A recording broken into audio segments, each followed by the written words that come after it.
תשמרו בני ישראל אמס השבוס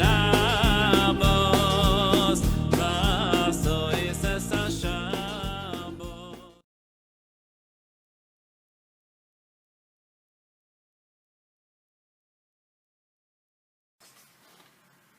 Good evening and welcome to Derech Hashem, a weekly Derech Hashem class. We are on page 397 of the Naaman edition, and this is the fourth week where we will be discussing the topic of witchcraft and wizardry. Oh, and by the way, if it doesn't look like I'm looking directly at the camera, that's probably true because I have two cameras going. I have one with the live stream right now, and I have one that we're recording and going to post later onto YouTube. But we've been talking about there's a concept in Judaism of witchcraft and using the names of Hashem to do things to manipulate the spiritual world so it will have an effect in the physical world. And the past few weeks we've been talking about the holy way to do that. We learned that there's a holy way to do it, a way that is permissible, and a way that's not permissible. So we've been learning about the permissible way, and we learned that even the permissible way has a lot of limitations. Now the reason this is permissible, what I say by permissible, is because one is using the holy spiritual forces to manipulate the physical world. So the way that that's done, we learned there's two ways that could be done. One way is by using one of Hashem's names. Hashem has many, many names, and these names are associated with certain spiritual energy, certain shefa, hashbaz, that Hashem brings into the world. And by using the name of Hashem, one can channel that shefa to make changes in the physical world. That's one way. The other way is by using a name of Hashem to get an angel to do something for you. An angel is a real spiritual creation, and by using a name of Hashem, you can get an angel to do something for you. And we concluded, when I said that this is permitted, it's technically permitted, but this is not something that we really do. The reason is because the Ramchal writes, the only time one is allowed to use these names of Hashem and use these holy spiritual forces is if the object, if the purpose of using these spiritual forces is to make a Kiddush Hashem, is to make a sanctification of God's name. So the rabbis, even those who were able to do this, were very hesitant to do it, because if the situation wasn't one of Kiddush Hashem, where they really weren't supposed to be using these powers, then they would get punished for it. So the great rabbis were very hesitant to use these powers. Okay, so that's when it came to using the positive spiritual energy, using the names of Hashem to change the physical world. That's what we talked about the past several weeks. And for those of you listening on the Zoom, you'll see behind me I have an image of the Death Eaters from Harry Potter, because today we'll be talking about the evil spiritual energy that can be used to change the physical world. And this is something which is totally prohibited by the Torah. This is what we call witchcraft. We call speaking to the dead. And these are real forces. There are real things called witches and warlocks, whatever you want to call them, sorcerers, that know how to manipulate certain impure spiritual forces to make effects in the physical world. And that's what we're going to be talking about today. And don't get thrown off by the fact that Snape is in the picture. I know at the end of the movie he turns out to be a good guy, spoiler alert, but at this point where the picture was taken, he was a bad guy. Okay, so let's start. So we're in Derech Hashem, page 397 of the Naaman edition, part 3, section 2, number 8. And again, sorry to disappoint everybody, but we're not going to actually be discussing the practical ways of how to manipulate the names of Hashem to do other things to change the physical world. We are just learning about these concepts in general. And if someone tells you that they know how to do this, I would stay away from them. Okay. Because as they say, those that know don't say, and those that say don't know. Okay. V'hine, achrayos gzeras chachmaso shia ba'olam tovara. Once Hashem decreed that there be good and evil in the world, that means there has to be evil wherever it could be found, in certain places where it could be found.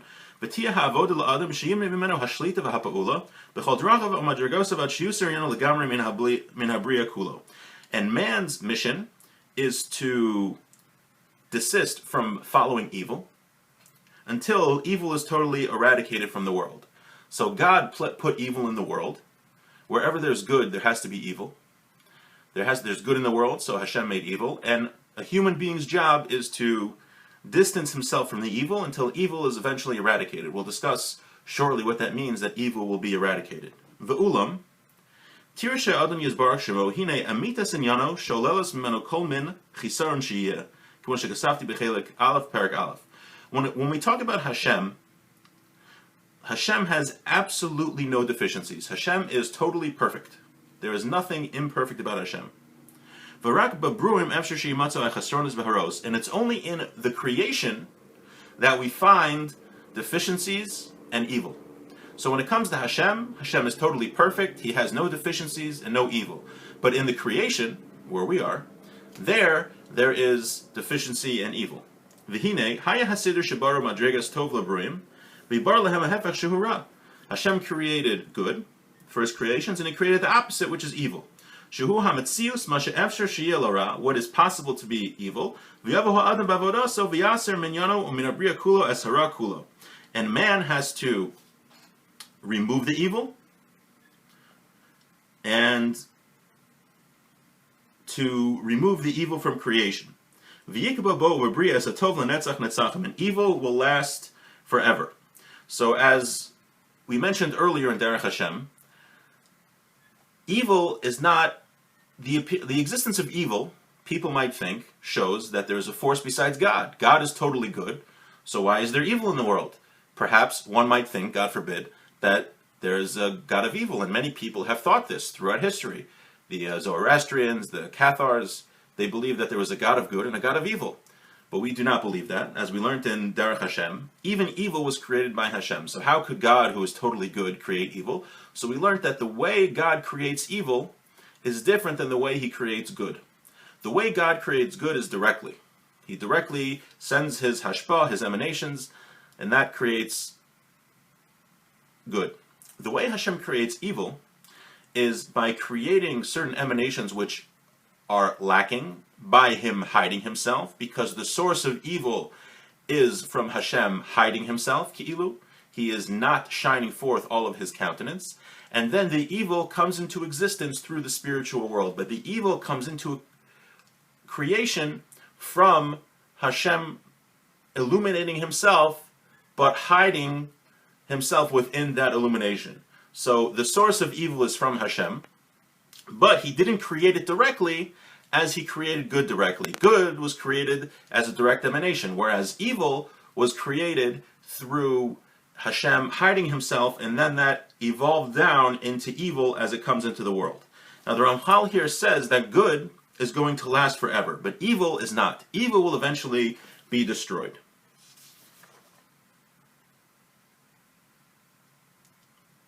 So let's talk about, let me just see if we're going to talk about that later, I'll mention it now.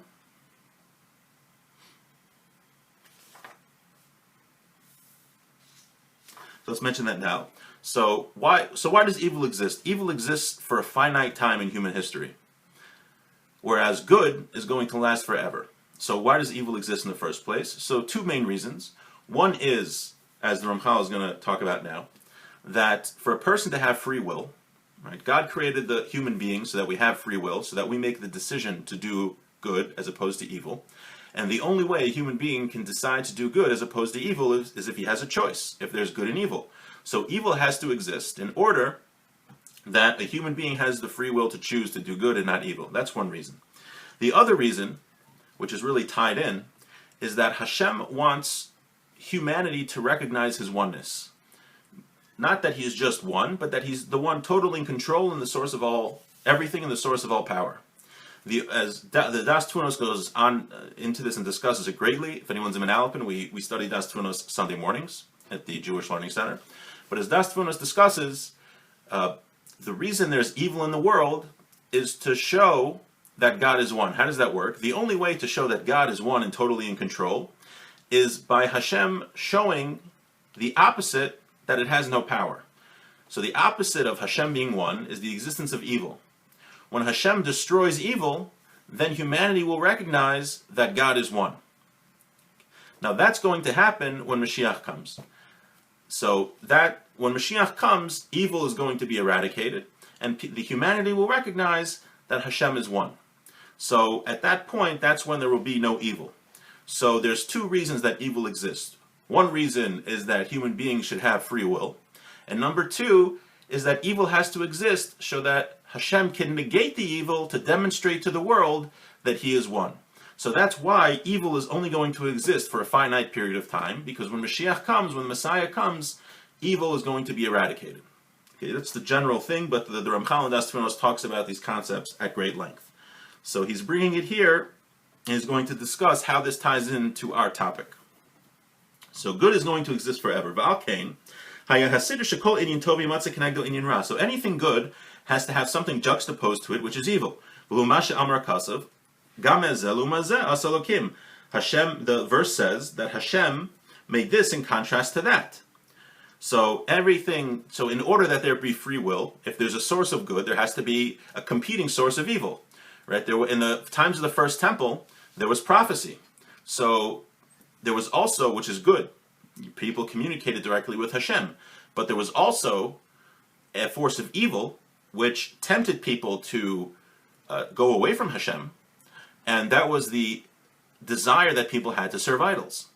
When the men of the Great Assembly prayed that God should destroy the temptation to worship idols, that's when prophecy stopped.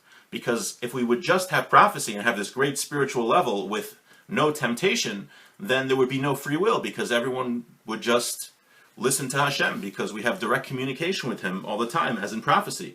So when prophecy ended, when the evil inclination for idolatry was destroyed, prophecy also had to be destroyed. So you have good and evil, they always have to be in balance, except there's one difference. The source of good is in the completeness from Hashem and is eternal. But evil was only created that it should be eradicated, like we just discussed. And evil only exists for that time when man has his efforts to use his free will, which is until Mashiach comes. And something we talked about in the Das Tfunos class was that when Mashiach comes, there won't be any more free will because evil will have been destroyed. Okay, test. V'hine. Al pia derech zeh, based on this concept, k'mo shehimtzi lo adam derech lahasik bo ha'aretz v'haskala v'ruach HaKodesh, shelo k'derech ha'teva gashmi, kein hutzor shimatzu l'tov v'gadol hazeh ha'hefech. Like we discussed earlier, that there's a way that human beings can use the forces of good to manipulate the physical world, using spiritual world, the spirituality, meaning you're using non-physical means to impact the physical world. There has to exist a method to do that through impure forces. If we can do it through pure forces, we also have to do it through impure forces. That means there has to be the ability that a person could bring down darkness and obscurity and forces of impurity and negative spiritual forces in a non-natural way. And this is the impurity of witchcraft and speaking to the dead. The Torah warned us to stay away from these things. The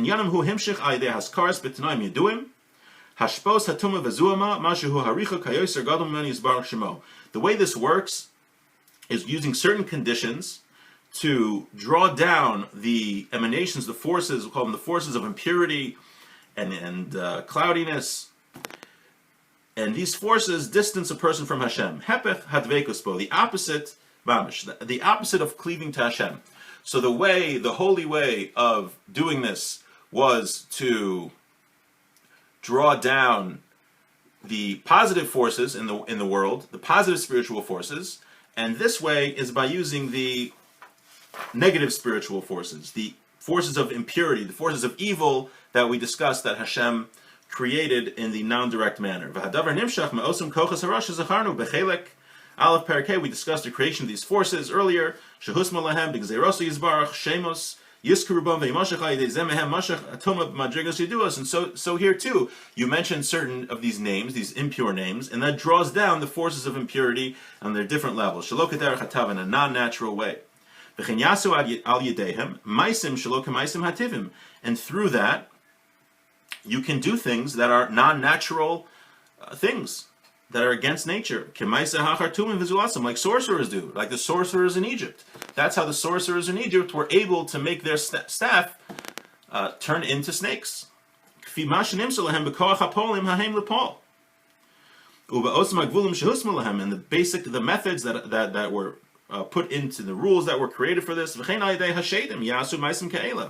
and so too by telling demons what to do. Just like in the forces of good, a person can force angels to do something for him, so too, using the forces of evil, a person can get demons to do things for him. And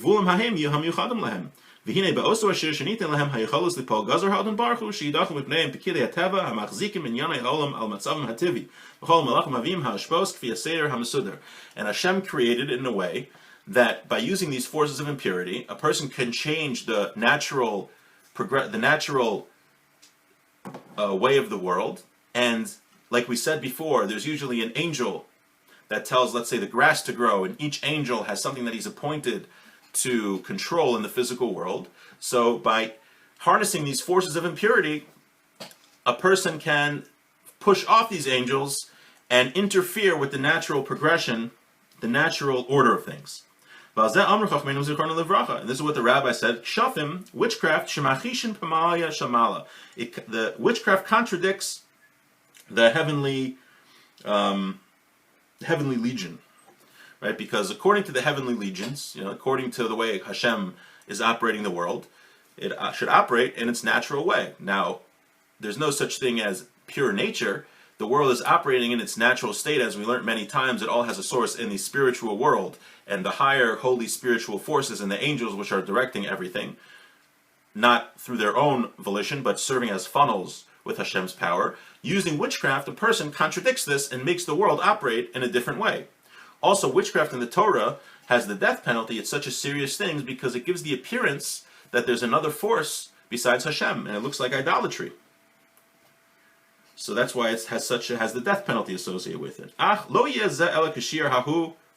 But using all of these forces of witchcraft, it only has certain things that it could do and not more, right? Only the magicians in Egypt were only able to mimic certain plagues. It got to a point where they couldn't do it anymore.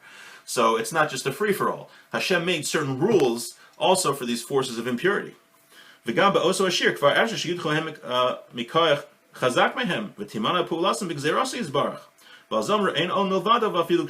even in the ways that the witchcraft does work, if Hashem doesn't want it to work, something we mentioned before, it's not going to work. And that's what we said, Eino milvado, there's nothing else besides Hashem, even witchcraft. Meaning, even though Hashem made a certain method that evil people can use these forces of impurity to accomplish certain goals, so if Hashem doesn't want it to happen, it's not going to happen. We learned an example in Das Tunos of using the positive forces of spirituality. The people in Jerusalem, when Jeremiah told them that the temple was going to be destroyed, they said, that's no problem. We'll just tell the angels to protect us. And Hashem said, the angels get their power from me. And he destroyed Jerusalem anyway. It doesn't matter that you know the method to tell angels what to do. Okay.